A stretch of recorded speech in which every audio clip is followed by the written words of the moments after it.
منم انسان دی ډیر زوی په خامخا ګناه کړي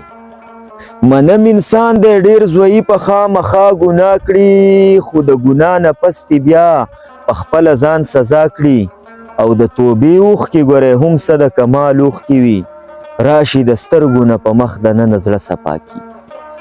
د توبې اوښکې ګورئ هم څه د کمال اوښکې وي راشي د سترګو نه په مخ دننه زړه صفا کړي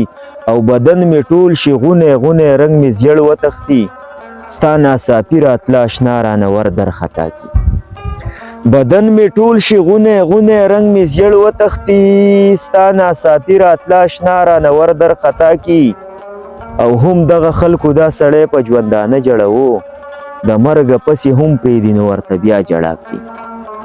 هم دغه خلکو دا سړی په ژوندانه جړوو د مرګ نه پسې هم پرېږدي نو ورته بیا جړا کړي او راځه ملنګه لاړې مه توکه د چا په محل دا د الله ورکړه د څوک ګدا او څوک باچا کړي راځه ملنګه لاړې مه توکه د چا په محل دا د الله ورکړه د څوک ګدا او څوک باچا کړي او ای ماته هیڅ محدودیت او وقار مه راکوه دومره کمالا ورله ورکړه چې دنیا ته شا کړي دومره کمالا ورله ورکړه چې دنیا ته شا کړي